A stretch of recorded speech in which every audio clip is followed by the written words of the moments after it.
little chaotic in the beginning, but since we are settling down, so I would appreciate that you will come on time. The class will start exactly at 3:30. So please remind yourself and your classmates or colleagues that to be punctual.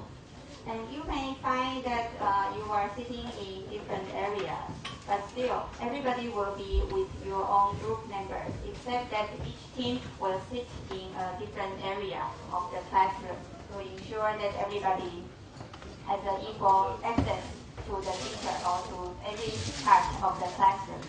And on the blackboard, you can also see that the class was grouped into 5 continents. South America, North America, Asia, Europe, and Africa.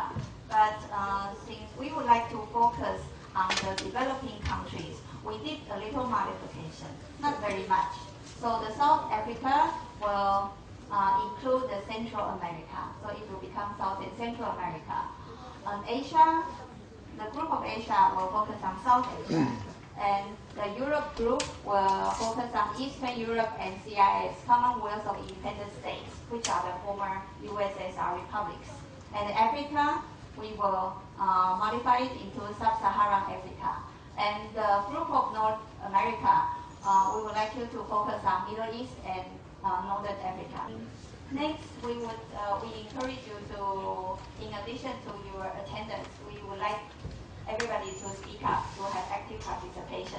So every time your active participation, like talking or dialogue with the teacher or interaction with your group members, will be noted and will be taken into account into the evaluation. So please try to have more interaction and participate more as class. And everybody can see that in front of you there is a name stand. And I have given each group a marker. So please write down your English name or foreign language name, which is readable by us, on the back of the stand. So this time we would like to see your Chinese name. In the next class, we would like to see the other name of yours. Okay? Thank you. So class participation is very important, and it accounts for 40% of your grades. And I know you're not, getting some grades. It's good, so we encourage you to speak up. And we have this wireless microphone for you to, to be heard by other people. So every time you speak, the TA will hand you the wireless microphone. So this class we will be talking about the basic measures of health, how we measure how healthy a country or a region is. And before that, just like what we did last time. So the course will be, every time we'll have a 15 minutes, like checking in or warm up. And we'll break into groups and discuss the topic. For discussion for today is from a regional perspective. So from the region that you're from. If you were think about it, if you're a multi-billionaire, okay, if you're like a Bill Gates, and you wanted to save the world, and you want to pick a single health indicator that you want to improve the most if you want to save the world. And here are a number of possible choices, including life expectancy, how long people can live, child mortality, what is the proportion of child who will die, and maternal mortality, what is the proportion of mother who will die, or anything like any major diseases, the proportion of people who will die of major diseases like HIV or like tuberculosis or like cancer. So I want you to break out into groups and discuss about the reason why you want to choose this versus the other indicator and the reason. Okay, so you can think about, whether based on the importance of the indicator or based on the how practical that indicator is, how possible it is to change that indicator. Okay. I suggest that we do it by group, and if within the big group it's not very easy to discuss, you can also start by smaller groups of 4 to 5 people, and then sort of gradually merge. You can stay here, or if you think it's more comfortable to go outside, you can also go outside. Just find a place for the whole region, for the whole group. Okay.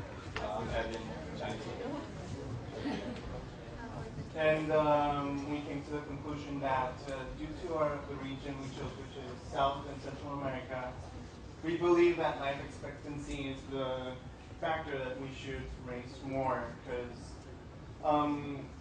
comparing to South and Central American countries, one of the main reasons that there are high mortality rates are because of murder rates, not diseases, or HIV, which are the other choices we had.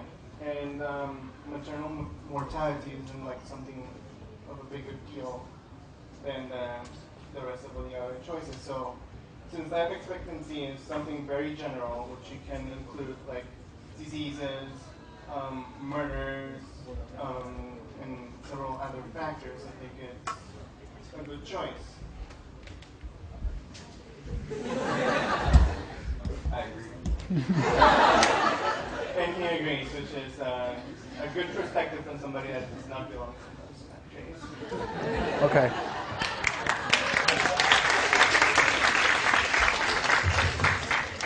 Group 2, Middle East and Northern Africa. Are you aware of which group you're in? Where's group 2? Here. Okay. Your name, please. My name is Sean. I'm from Caribbean.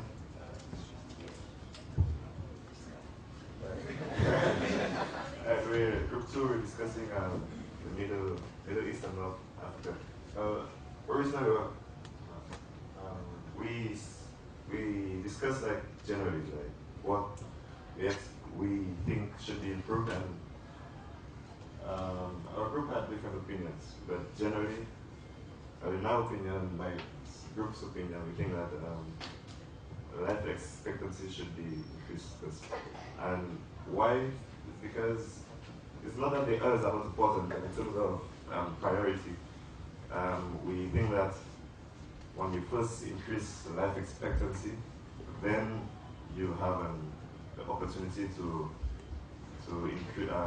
increase the others in terms of what needs to be done. For example, in Middle East and North Africa, we think that right now the life expectancy is not too high because they are developing countries. So it's important that we first increase the life expectancy, then because they can contribute this group of people between 15 and 45, they can contribute to the country's development. And after you increase the development the economy, then probably you can focus on child mortality and the others as necessary.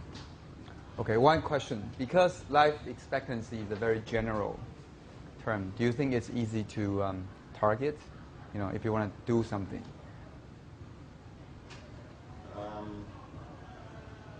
I guess it depends on the country's ability to access resources.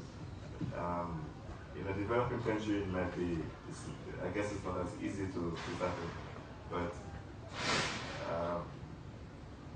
I guess it's not as easy as it looks on the surface. Because I guess that's the whole Millennium Development Plan. You know, try to get to tackle this problem.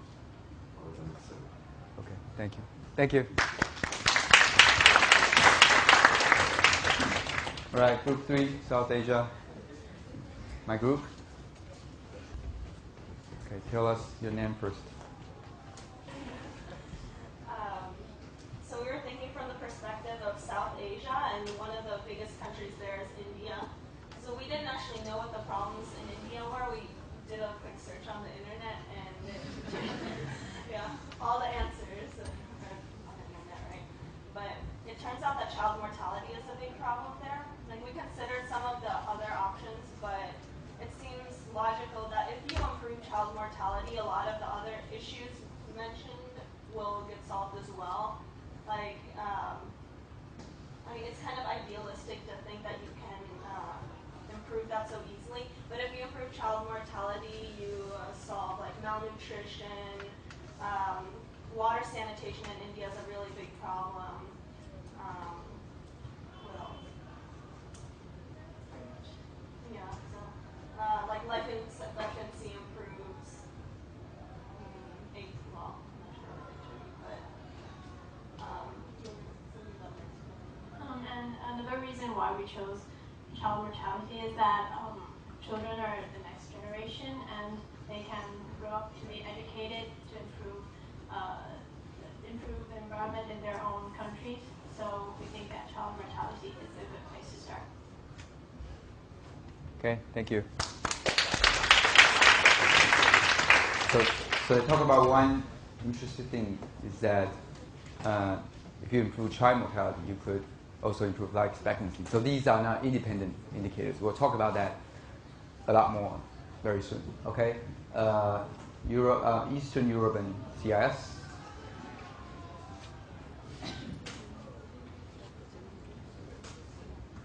Coming up along. No friend? Somebody needs to come out to support him.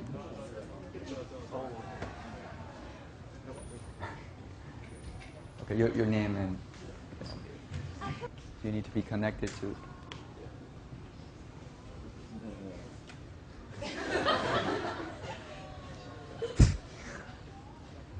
They're video recording it.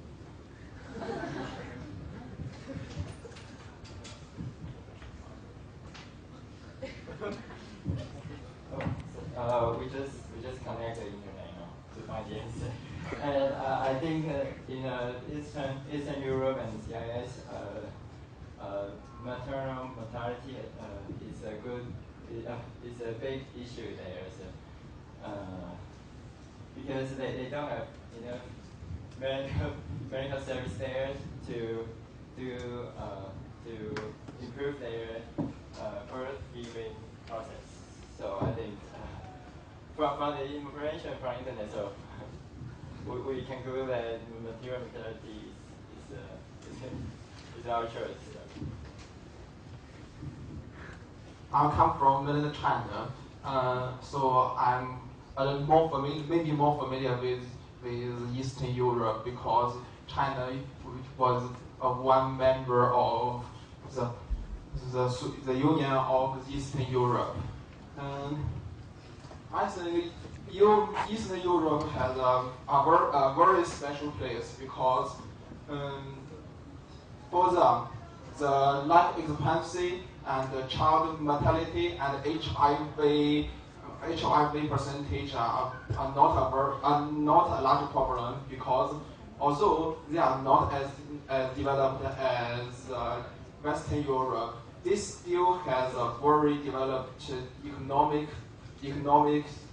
foundation, and you know that they have a very advanced medical service.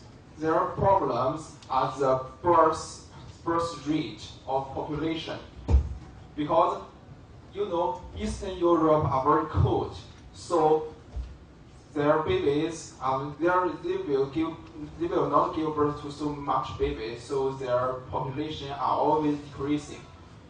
As I come from mainland China, China are carrying out a plan called family plan, which are a population control plan. So, according to my population knowledge, the most important thing to control population is women. Yes, according to this knowledge, if you have more women, you will have more babies. Yes, then, so we are focused on the maternal mortality. When if you have a higher mother mortality, there will be more women, and if you have more women, and more women will give birth to more babies. So their population will be increasing and return to a balanced rate. So I think the most important thing is maternal mortality. You want to control women, huh? Yeah. Not good. Thank you. Last group, Sub-Saharan Africa. is life expectancy, because once we improve life expectancy, we'll obviously be improving child mortality, maternal mortality, and we think that we can do this by educating people, so education is our main factor.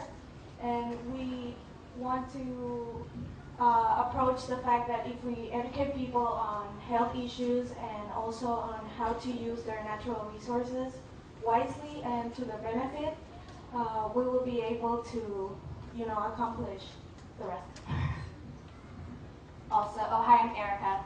Also, as we are in the sub-Saharan Africa, we realize that there's a huge HIV issue, and even though that there's not a secure cure for it, we thought that, as we said, education, we could really help the local people realize ways of how to prevent it, think smarter with the education that we said we would implant into the area. That way, it would just eventually increase everything and help the country become a better, secure area. Great, thank you.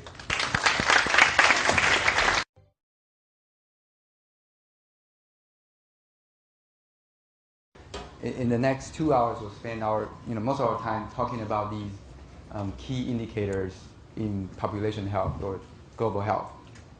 So there are life expectancy, infant mortality rate, neonatal mortality rate, under 5 child mortality rate, and maternal mortality ratio. So I hope by the end of the class you'll have some basic understanding of these different terms and you'll be able to communicate with other global health workers, okay? So the foundation of all these is in fact life expectancy. And I'm now giving the formal definition of life expectancy here. So the formal definition of life expectancy is how long you can live, on average. The average number of years of life at a given age in a population, if the current mortality experience were to continue. So remember, there's a very important term called at a given age. Different people, different people with different age, they have different life expectancy.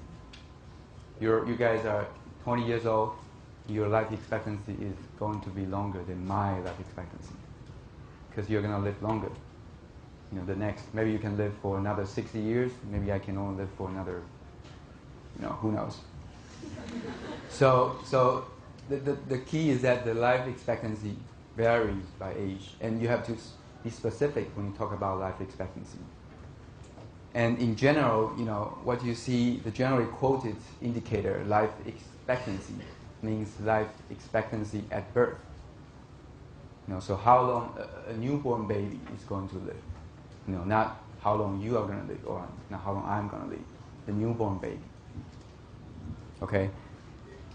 So to show you, to sort of give a sense of what life expectancy really is, I'm going to use some of the slides from this very interesting website called Get. Has anybody ever heard of this website? No? Okay. It's founded by a very interesting researcher, Hans Rosling. He's a global health professor from Sweden, and you're going to know him a lot more very soon. Okay, so this is a bubble plot, okay, showing the relationship between life expectancy and income. And this whole visualization was created by Hans Rosling. So here we're dividing the world based on the region. You can see there are different colors of it. And the size of the bubble is proportional to the population size. So anybody want to guess this big red bubble here? And this blue bubble? South Asia? South Asia? India, right? Okay, so, and these are their life expectancies. There seems to be a relationship between income per person and life expectancy. So if you earn more, you're going to live longer.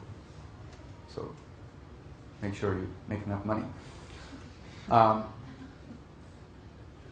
Now we're comparing two different countries. The first is called Burundi. It's a country in Middle Africa. which has a life expectancy at birth of 50 years. And the second is Sweden, also a small country. You can see the very small bubble, but having a life expectancy of 81 years. So here's Burundi, somewhere close to the Lake Victoria. So the life expectancy at birth in Burundi is 50 years. Now I want you to think about, what does that mean? Does that mean that we're not going to see, or rarely see elderly people in Burundi? Or does that mean that we're still going to see a bunch of elderly people in Burundi? So what does life expectancy mean? The life expectancy means that the expected life of a newborn baby. So let's now take an example of 5 newborn Burundian babies. Okay? So here's Burundian. Now we have 5 newborn baby: Pierre, Liz, June, Anne, and Sarah. Let's follow through their life course and see what happened to them in Burundi. Okay? So Pierre is very unlucky. He lived up to 1 year old, then he died of some infection of his lung called pneumonia. So pneumonia is infection of the lung, and he died. Okay, so rest in peace. And Liz is a bit more lucky. She got AIDS, HIV/AIDS, at the age of maybe 30 and died 6 years later. And Jean lived up to 57, but died of a car accident, a traffic accident. And Anne lived up to 72 and died of stroke. Sarah lived up to 84 and died of cancer. So what is the life expectancy of these 5 kids? You know, one lived up to childhood, and one to adulthood, and the other 2 up to elderhood. So 2 out of 5 actually get old in Burundi. So it's not that impossible to see elderly people in Burundi. But if you take the average, so average is a mean. Anyone from the math department? Okay, let me know if I do something wrong. Okay, I just add up all these 5 different numbers. I divide it by 5. Hopefully I get it right. It's 50. Okay, question? So having a life expectancy of 50 doesn't mean that all the people are going to die before 60 or before 50. It's just an average.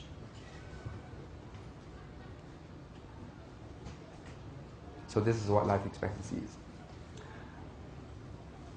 Okay, tricky question. What about the life expectancy at the age 30 in Burundi? Okay, if you already live up to 30, what do you think will be the, life expectancy?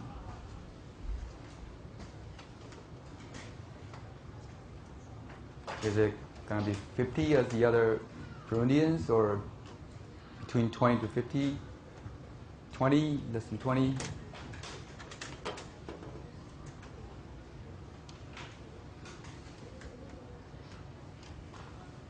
Between 20. So some say 50. 50 is too good.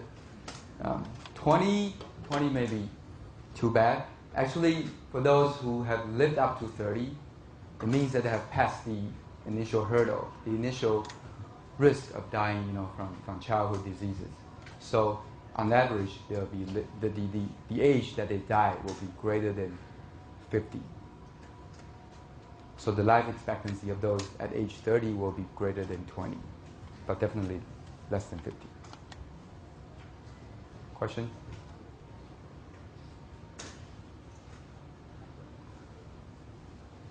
All right, so now we just saw that the life expectancy at birth in Sweden is 81 years.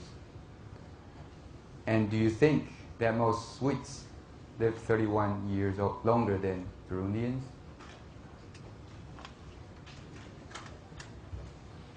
It's related to our first question.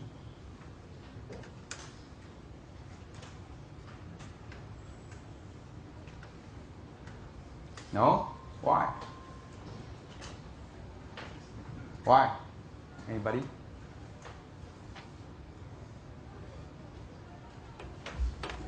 Because even if the life expectancy is longer, that doesn't. Oh, okay. Your name? I'm Lipochin. Yeah, I'm Lipochin, and the reason I choose 2 is because even if the life expectancy is longer, but the okay. Yes. Even if the life expectancy is longer, that doesn't mean they will live exactly more. They will have a more 31 years up than Burundi. It's just an average. Okay. Good, thank you. So let's see what's actually happening with those Swiss people. Here we have 5 Swedish people, Per, Lisa, Jen, Anton, and Sarah. So Per lived up to 63, committed suicide because of depression, and life is too smooth. And Lisa lived up to 77, died of stroke. Jen lived up to 84, died of heart attack, and Anton lived up to 88 and died of cancer of the prostate. Sarah lived up to 93 and got dementia, Alzheimer's disease, and died at 93. So their mean is 81. Okay. Now let's compare these 2 countries and these 5 pairs of persons. You'll see a very interesting phenomenon that living long, in these 2 countries is not that different. Okay, so these 2 pairs of people, they all live long, and there's some slight differences, but not that different. But dying at a young age means a very different thing in these 2 countries. So dying very young in Sweden means that you're dying at the age of 60 or 65 because their life expectancy is 81. But dying young in Burundi is like 1-year-old or 5-year-old. And that huge difference accounts for most of the gap of the 2 different life expectancy. Okay, so up to here, you should get a sense that child mortality actually matters a lot, especially when you measure life expectancy. Okay, because now in the world we still have many countries with unacceptably high child mortality rates. So there are 3 related measures of child mortality based on different milestones of life for newborn babies. So the first one is neonatal mortality rate. So by definition, neonatal means that those who are younger than 28 days, like the initial first month of life. And we have infant mortality rate, which means that, so infant is any time before the first birthday. We call it baby infant.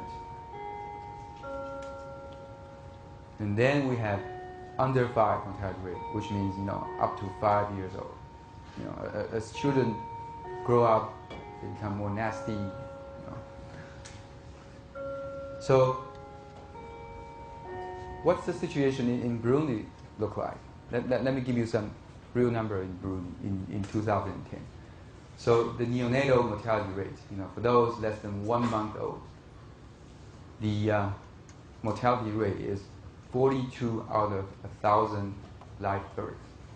So this kind of rate is generally measured as every 1,000 people, every 1,000 babies, newborn babies. So 42 out of 1,000, about 1 out of 25. 1 out of 25 babies will die before their first month.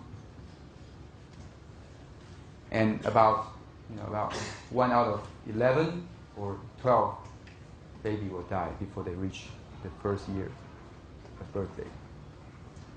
And then 1 out of 7 kids will die before they reach 5 years old. Do you see any pattern here in these numbers? We have 42 in the first month, 88 in the first year, and 142. Anything strange going on? Go ahead. Yes, but the difference in age is more than twice, right? Every stage is like, so it's growing. It's growing because the infant mortality rate includes the neonatal mortality rate because it's including the initial 12 months. So the first month was included. But good. Any other observation? Is that a linear, is that a proportional thing, or is there any particular age that they're more prone, they're more likely to die?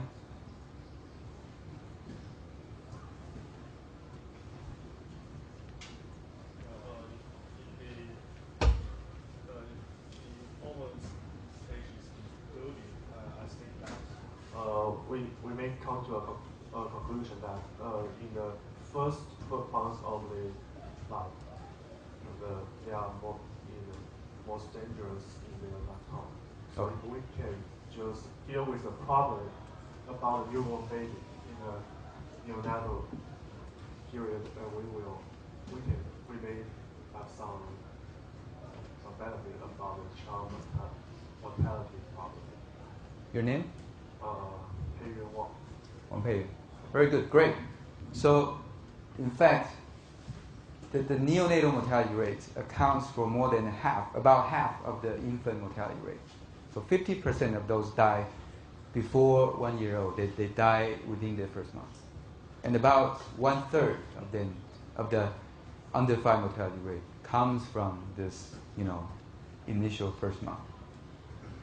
So there's a reason that Chinese people celebrate do you know Chinese people celebrate their first month of birth? It's called 满月, right? Yeah. So ancient Chinese people know about public health. They know that they pass the initial month hurdle. Then if they pass it, it's more likely that they'll grow up into adulthood. So let's just very quickly look at the distribution of neonatal mortality rate. So those in the very dark color are those with a mortality rate of more than 45 per thousand. So like 1 out of 20 will die, within the month. So, from a regional perspective, these are Pakistan, Afghanistan, Ethiopia, Somalia, a lot of Sub-Saharan countries, and there's some, in the middle, in Central and Middle America.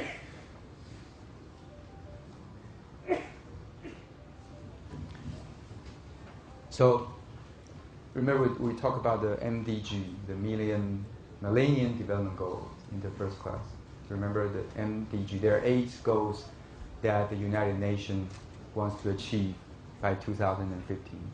And reducing child mortality is one major goal among these 8 goals. Okay, so they actually set up a target that they wanted to reduce by 2/3, before 2015. They want to reduce 66% of the child mortality rate compared to the baseline value in 1990. Okay, and they have some indicators such as under 5 mortality rate or infant mortality rate. Okay, and now you're familiar with that. And how are we doing in terms of the global progress of reducing child mortality? So these blue dots are the observed pattern of the under 5 mortality rates. So they have been declining okay? But where is our target? Our target is here, this dashed line. If you draw a line from these dots and assume that the trend will continue up until 2015, then do you think we're gonna reach this target? No, okay, we're far from that. So this decline needs to happen a lot faster. Okay, and what's even worse is that if you see this neonatal mortality, so this bar is the neonatal mortality. The decline in neonatal mortality hasn't been as dramatic as the decline in under 5 mortality. In fact, just the neonatal mortality itself is above our target for the whole under 5 mortality. Okay, so if we're not dealing with these neonatal mortality, we will never achieve this under 5 mortality targets. So people have to thinking about how to decrease the neonatal mortality rate. Before that, we need to know the causes. What are the causes of death for these neonatal babies? Anybody want to guess why these infants, why these neonates, these newborn babies are particularly prone to die? What are they dying from?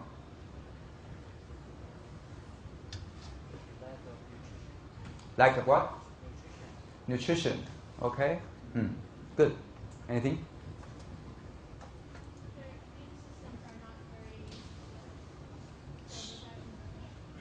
Like you mean infection? Okay. Immune is not good, so infection. Lack of proper healthcare. Healthcare to those, how do you say, less than 1 year, less than 1 month, neonates, babies. Because they need, because some region lack the proper resources to take care of this baby. Okay. So that if they don't have the access, they'll die of diseases. Okay. The environment they live are not very good for people to live. The environment is not very good for them to live. For them to live because it's too cold or too hot. Maybe. Okay, because these newborn babies, they do not adjust to the environment. Okay, they are very vulnerable. If the environment is very harsh, they might not be able to live. Anything else? And also consider the mother, because maybe the mother will have some disease that will affect them. Great. So because we're talking about the things that happen right after childbirth, so we need to also think about the mothers. Okay, so let me just show you what are the causes of neonatal death among these babies. In fact, most of them are related to childbirth. Okay, it's not just about the baby; it's also about childbirth. So the majority is more than 1/3 of them die of infection. Okay, and because of their poor immunity, and also because of the poor hygiene during the childbirth process. In the childbirth, you need to be follow some sterilizing procedure in order to prevent these newborn babies from being infected. In a rural place where there's lack of access to sterilizing, practice, they might get infection during the childbirth and they will die. And also preterm death, if they are not mature enough, if they are born before 40 weeks of gestation, they are less likely to thrive through the environment. And also this asphyxia means the lack of oxygen during the birth process. So actually childbirth is a very risky, dangerous process. If anything goes wrong with the childbirth process, the little baby might not breathe and his heart might not beat. Then you'll need to do what? You need to do CPR. okay, then there needs to be a person who can do CPR to rescue these babies. If they don't do CPR, they will die of asphyxia, lack of oxygen. So, in response to this, mainly infectious disease is the main cause of this neonatal death. People have been thinking about, what can we do if we do not have access to a proper health care? So the fact is, in the world, around 60 million pregnant women, they do not have access to a good, well-trained healthcare worker to help them deliver their babies. So most of these childbirths happen at home and without a proper delivery, kit. So there's an NGO called PATH. They've been thinking about, if we right now, if we cannot improve their access to good health care, why don't we try to provide them with something that they can use by themselves? So they come up with this interesting idea of clean delivery kits. So something they can use to help reduce the risk of infection, even by themselves. So here's this example of this clean delivery kit. A very simple package of a number of essential things for childbirth. Do you want to imagine what's inside this kit? Anybody know? Does anybody know how to deliver a kit? I thought you're top students from the top university. You should know everything. I'm guessing maybe sterilized blankets, sterilized maybe scissors to cut the umbilical cord. Great. That's right. Yeah. Anything else? So sterilized razor blade to cut the cord. What's that? Gloves. Oh, gloves. Okay. Gloves is too expensive. Anything easier? Just soap, hand soap. So a small bar of soap. So they contain a small bar of soap for hand washing before delivery, and the razor bar, and a clean plastic sheet, just a plastic sheet, for what? For the baby, for you to lay the baby, okay? And there's also, if you can see this, clean string. Why do we need a string? We use a string to tie the cord, to prevent the blood coming out from the cord. So just 4 things, okay? Hand soap, clean plastic sheet, a string to tie the cord, and a razor blade to cut the cord. With these 4 things, they think they can, substantially reduce this child mortality rate. And also some kind of instruction for the women to know how to use it. But most of the time, the instruction cannot be written in words because remember, many women in this rural area, they're illiterate. So you need some kind of pictorial illustration to tell them how to do it. Question: Do you think they can work? So, do you think to what extent can the use of clean delivery kits will reduce neonatal mortality rates? 10%, 30%, 50%, or even more? Well, we'll have a tie here, 30 and 50%. So in fact, there's an article that just published last week in one of the best medical journals in the world. It's called PLOS Medicine. So in this issue of PLOS Medicine, people actually reported the results of the use of clean delivery kits, and they found that the use of the kits was associated with almost 50% reduction in neonatal mortality rate in several South Asia countries, including India, Nepal, and Bangladesh. Okay, just as easy as this simple kit can prevent, half of the kids' death. What about the cost? Any guess?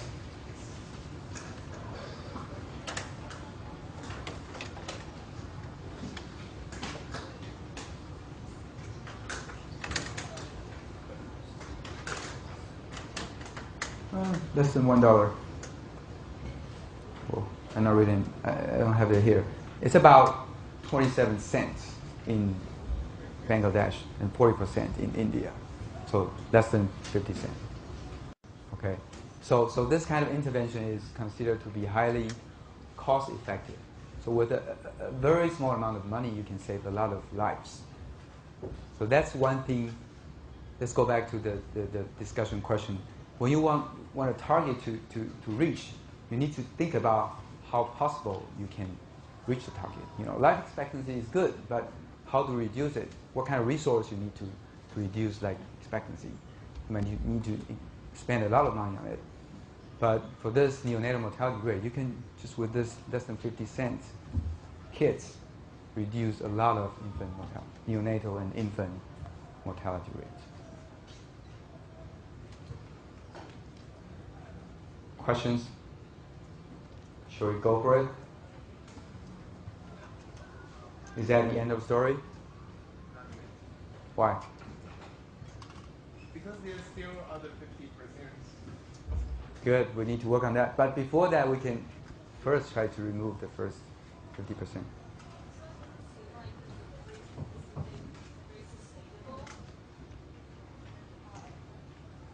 You think it's sustainable or not? Not really. Like, it requires constant resources from somewhere else. It's usually not those countries themselves that can provide those resources. You think this kit cannot be made by It's themselves? kind of a temporary solution, I think, but overall, I'm not sure. Okay. I think it's good to think about the term of sustainability. It's important. And actually, they're training people to make these kits at home.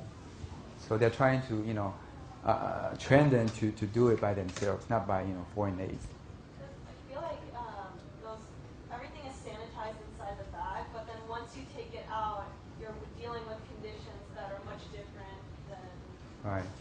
inside. Very good. Good point. So what you're seeing here, the 50% mortality reduction is in a study setting, in a clinical trial setting, that people are following the standard practice and doing this right thing. But what is it going to look like in the real life practice? We're not sure. So we need to test that again in the real life setting to see if the 50% is still 50% or reduced to 30 or 20%. So in brief, more studies will need to be done to follow how these kits is actually working in the field. But still, I think it's a very promising tool and a good start to tackle with neonatal mortality. Okay, so I think it's late. Let's take a 10-minute break.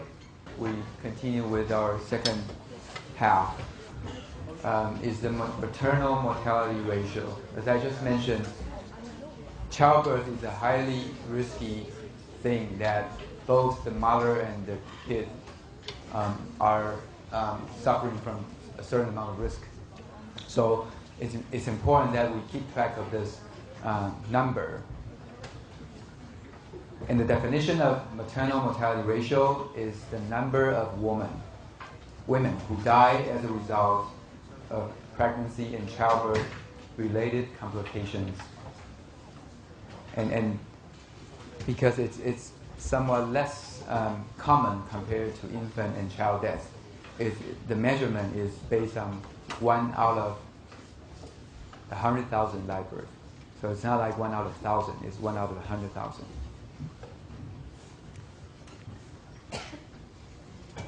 And here's again this bubble plot showing that maternal mortality ratio is again strongly related to GDP per capita.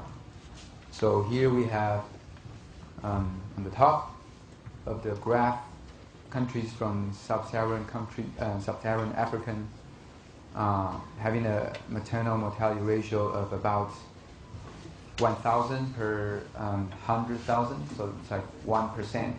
So 1% of the mother will die because of this childbirth activity. So if I had a woman there, I wouldn't give birth. 1% is too high. And what about the related Millennium Development Goals? So also because this is a very important target, so they have a specific target for MDG. So which is, we want to reduce by 2015, 75% of the maternal mortality ratio. And how are we doing? This first bar, so this is Sub-Saharan Africa, which has the highest maternal mortality ratio. The first bar is where we were in 1990, so the baseline. And the second bar is where we were in 2008. Okay, and our goal, our target in 2015 is here. Okay, so we're very behind. Okay, in the next 7 years, we need to make this happen. Okay, but this is not like what we just talk about, the neonatal mortality, because using this simple kit is going to reduce probably the mortality of neonates, but not going to help much for the women, because most of the emergency condition associated with childbirth for women needs to be done with a well-trained personnel. So it's now go back to the issue of access, the access to health care, especially for those in the very rural area.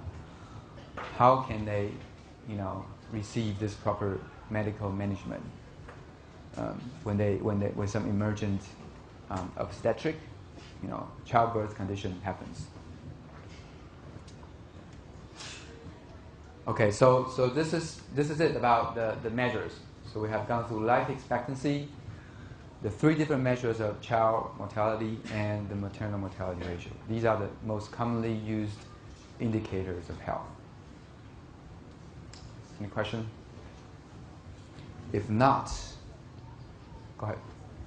I would like to know what are, what are the factors that are involved when during birth, while the mother is giving birth to a child, how can she die?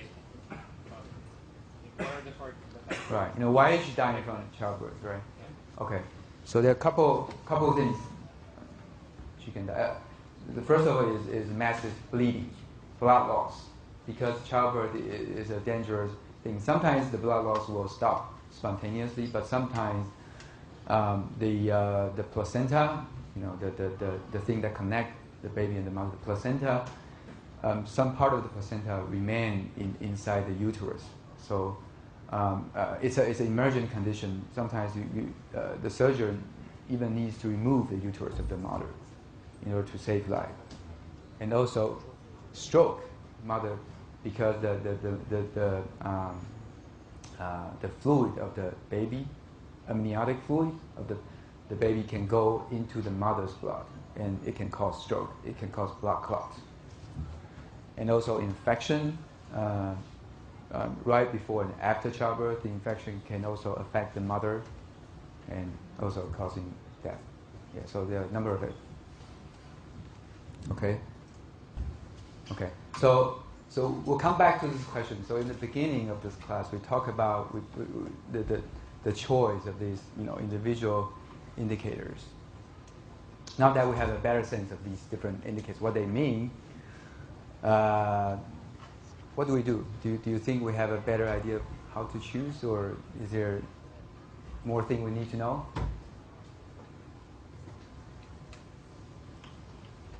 In fact, if you just look at, either child mortality, this mortality numbers, or life expectancy, this kind of general measure, it's still somewhat unclear how to focus your efforts.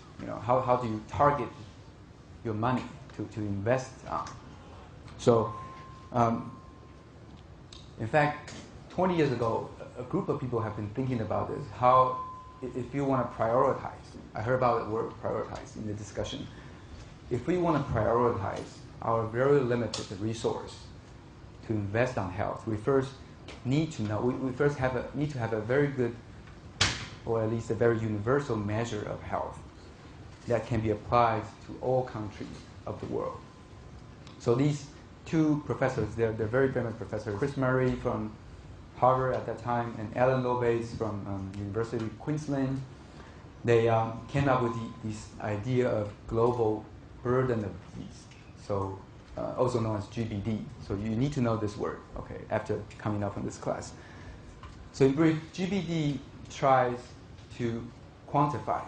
They try to measure, what is the impact of different diseases on human beings, and what is the distribution? How these impact is distributed across different countries, say high-income countries, low-income countries, and what is the trend of these burden of disease over time.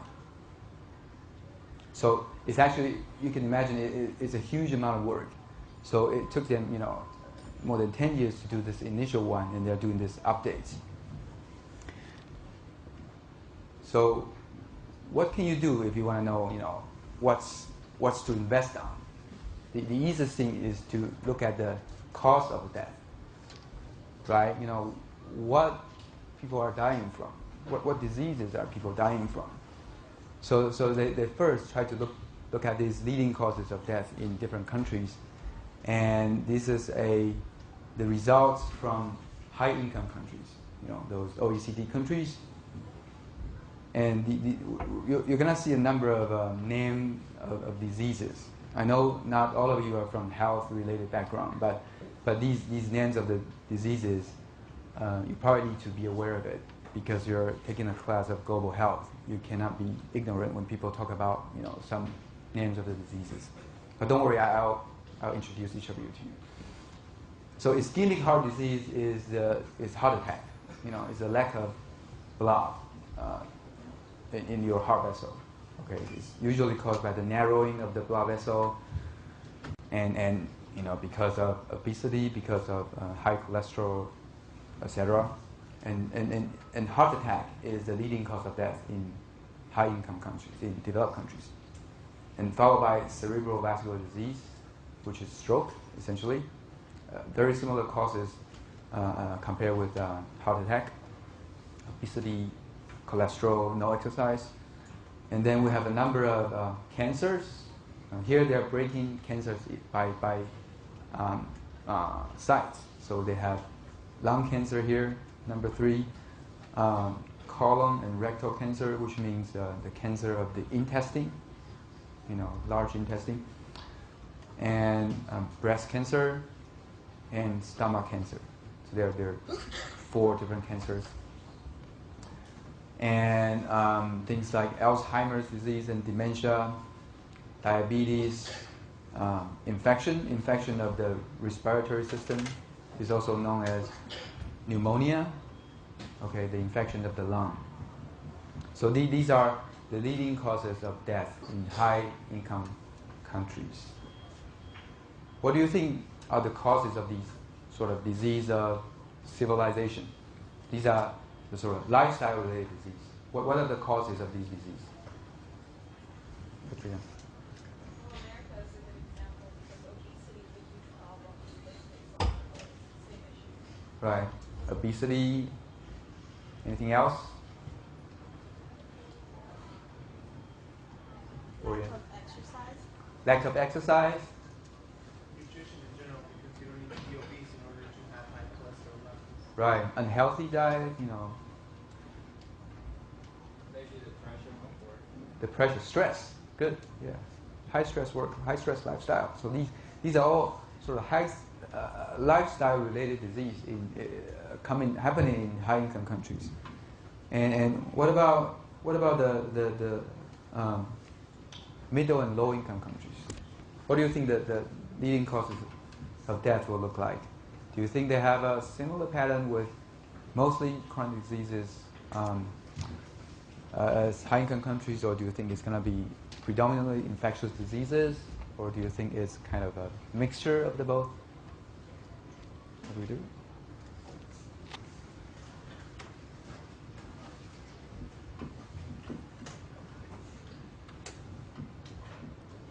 It's not working. Okay. How do I make this work? Okay.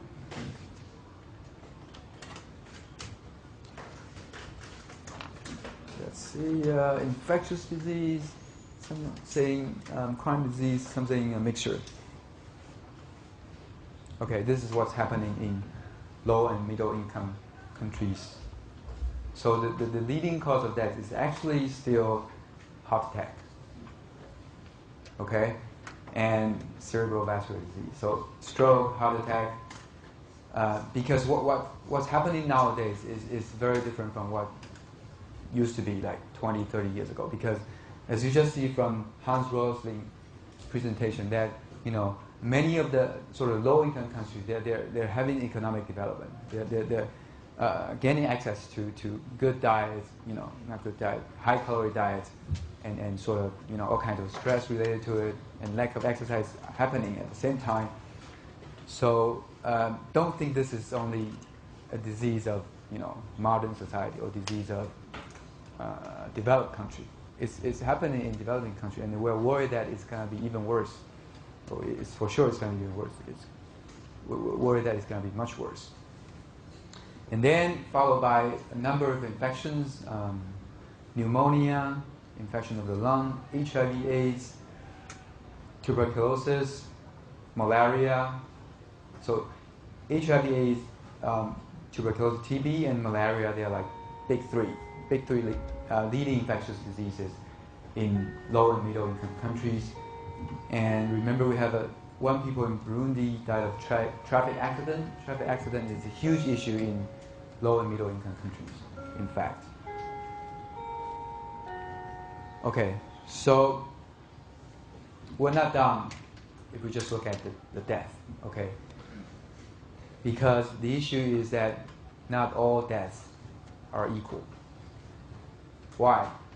If you think about death for a 1-year-old kid, just like the peer example in Burundi, who dies of childhood infection, pneumonia, compared to a death of cancer at the age of 70.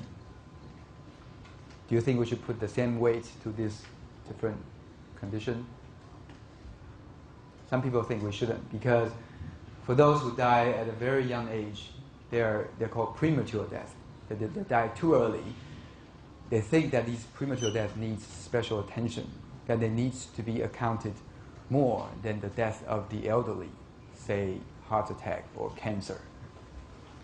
So this GBD researchers, they developed a scheme to actually estimate the years of life that is lost due to premature death. So for example, a child that is dying from infection at the age of 5, he will have maybe 50 or 60 years of life lost because he's losing this whole range of life, compared to a death of cancer at the age of 70. Maybe he's losing only 5 or 3 years because of the illness. And if you do this rank of years of life lost, what do you think will be the leading cause of death?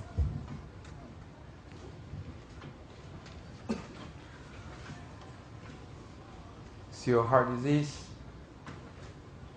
HIV/AIDS, infection, pneumonia, or so perinatal condition means that the conditions associated with childbirth, right before and after childbirth. So like what do you see from the infant mortality rate, neonatal mortality rate? Oh, we have a tie here, which means there's a huge amount of uncertainty. Okay, so this is the rank of these diseases based on years of life lost because of premature death.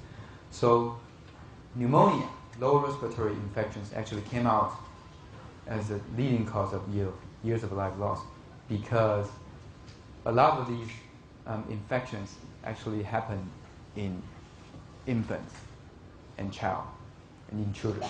Okay, so because they happen at a very young age, so they account for a lot of years of life lost. Then we have IHD is heart attack. Perinatal condition, again, because these condition causes neonatal mortality or infant mortality. Then HIV/AIDS is because it's preferentially affecting these young people, young adults. and followed by these all kinds of conditions. More issues. So these researchers again think about death is not the only issue that we're concerned about. There are many diseases. There are many non-fatal diseases. They're not killing people, but that they're affecting our lives. For example, someone who are paralyzed because of an accident or because of stroke, they're bedridden for the rest of their life. They may not die immediately. They may live for 20, 30 years. Or blindness. Someone who's blind can live for 60, 70 years, but their quality of life is not like a sort of optimally healthy people. So they kind of think that the years of healthy life lost because of this non-optimal status, because of these different illnesses, should be accounted for. So they try to come up with a measurement of this social preferences or social values about how different non-fatal, diseases affect people. So what do you think? What do you think it would be the leading causes of the years of life lost because of this non-fatal diseases in low and middle-income countries?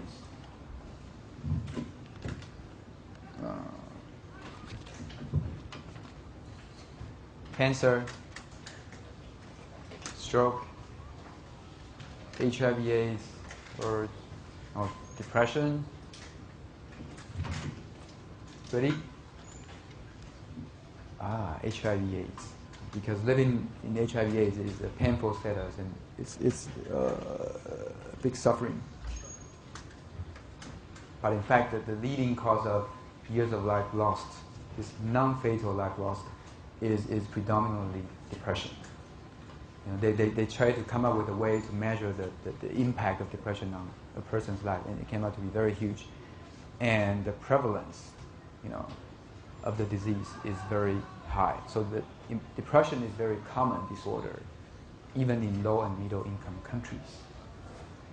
Okay, then there's a number of conditions associated with. So cataract is the opacity of the lens of your eye, 白内障. Okay.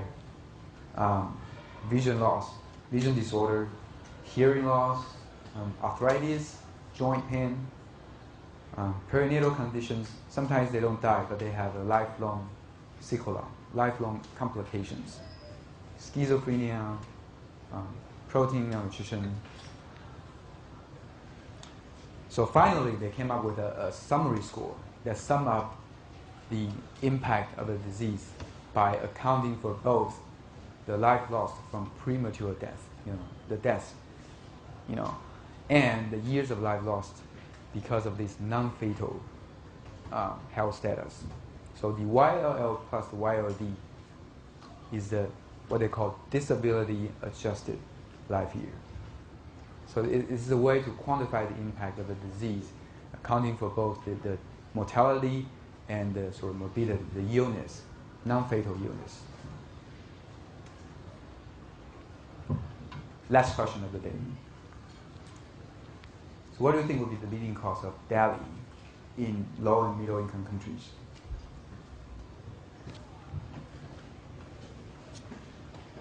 Depression. Depression is causing a lot of years of life lost due to disability or infection. HIV/AIDS, perinatal conditions.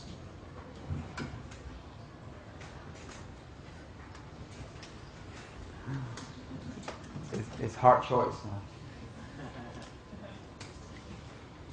Okay, we have perinatal conditions. Again, because they're affecting predominantly those newborn babies. And lower respiratory infections, pneumonia, because again they affect the young folks. And then heart attack, HIV/AIDS, etc. So this is, if you're Bill Gates, this is the causes of death that you need to invest on. You need to combat. If you believe in DALI, and if you believe that these DALI are properly measured. Anybody got all these questions right? No? I thought it's NTU. Somebody should know it. Got one wrong? Anybody got one? Just one wrong? No? Okay. I'm sad. So, in addition to these causes of death of Delhi, actually what we more wanted to know is how to prevent the causes of disease. So this is a diagram showing that the consequence, the death, is caused by disease. But the disease is in turn caused by risk factors. As you just mentioned, unhealthy diet, obesity, lack of exercise, etc. So these people actually go a step further. Instead of leading causes of Delhi, they look at leading risk factors of Delhi. What are the root causes? What are the upstream causes of these diseases? So, and it's a complicated word, but then you got this, targets that is really the thing we could intervene on. For example, underweight, unsafe sex, high blood pressure, smoking, alcohol, cholesterol, etc. This is the hard targets that we could work on. Okay, so the number one risk factor again comes up because the Delhi measure is a measure including the premature death. So the risk factor associated with childhood underweight. So if you're Bill Gates, you wanna save the most Delhi you want. What do? You feed the kid. Okay, you send them food. But be careful. Look at the bottom of this list. What we have here. Okay, you have to feed them, but don't feed them too much. Because, as I just mentioned, in middle and low-income countries, this growing epidemic, they call it epidemic of obesity, is happening. We're seeing that in India, the incidence of diabetes and obesity is like skyrocketing. Because there are different hypotheses, but because they're gaining access to food, and they don't have a very good knowledge about how to eat healthy, the issue of obesity is really, really growing. So if you're Bill Gates, you need to be very careful about feeding them and not to feed them too much. That's the sort of take-home message. Okay, so the most recent version of this GBD, Global Burden of Disease, of 2010. So what we just see is the last version. The most recent version is coming out this year. My advisor, when I was a doctoral student, happened to be on the board. He told me that this is coming out in the next, in the second half of the year. So, okay. This is my progress report to you.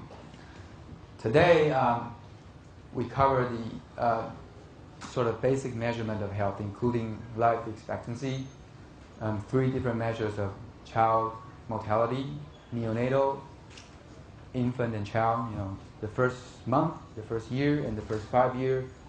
Then we have the maternal mortality ratio, and the global burden, the concept of global burden of the disease, and how they came up with this disability-adjusted life year, including accounting for the life years lost due to premature death, and the healthy life year lost due to non-fatal illnesses. Okay, if you get this all these terminologies a sense, then I think I'm successful. If you don't, come to me. Okay, questions?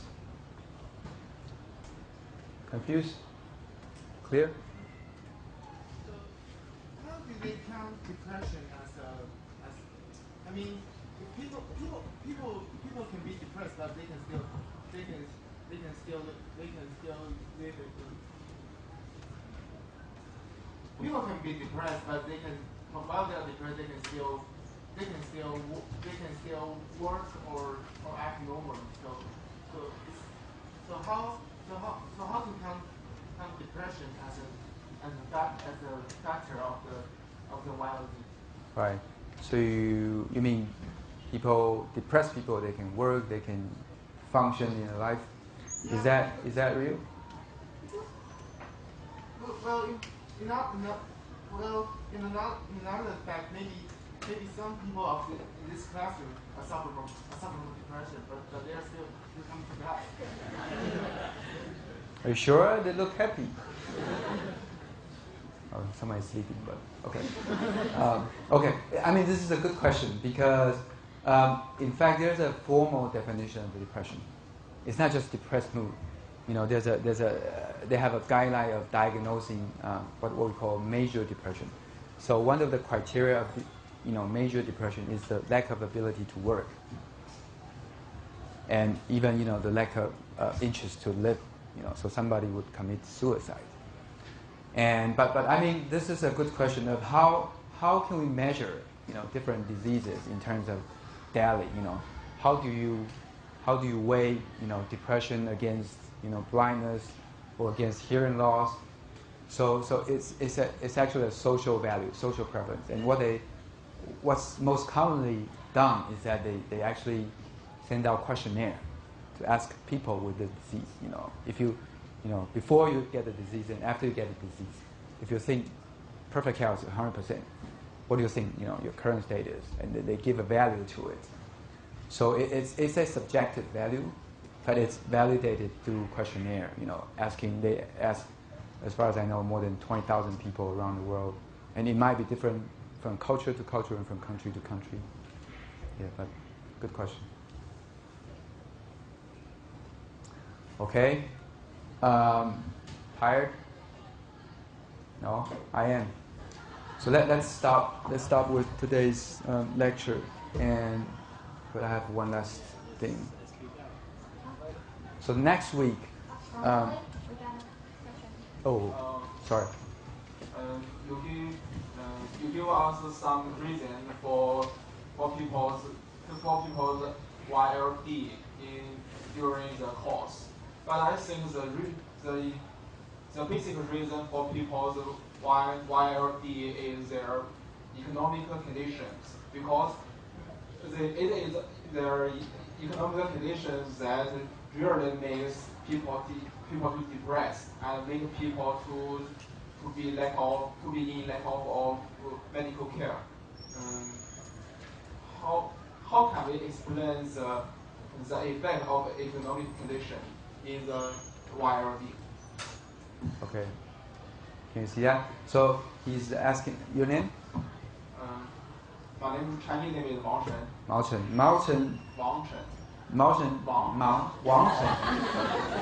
Wang Chen thinks that poverty is a big issue. Poverty is the main cause of these, suffering, and I agree.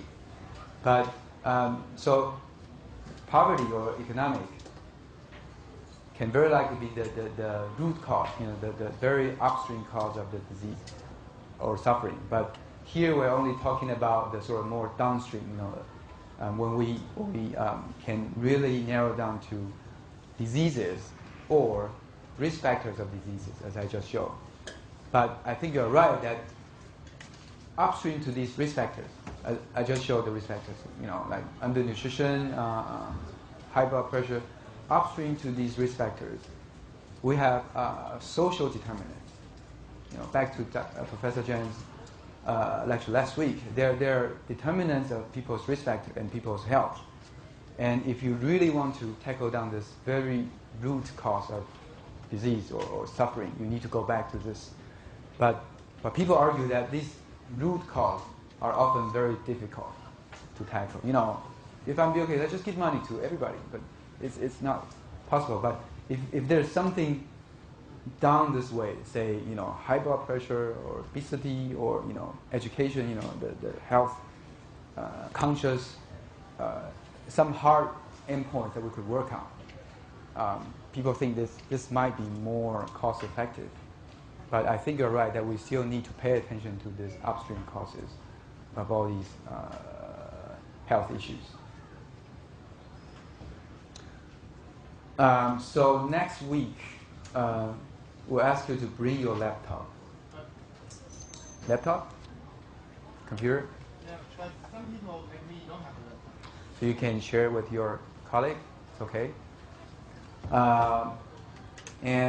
But that's not for the whole class, just for the 3rd hour. And just want you to do some exercise of your homework assignment. And for those who are going to bring the laptop, make sure you have the battery lasting for at least 1 hour, because we're going to do it for about an hour. And then I want you to read a paper. It's posted on CIBA course website.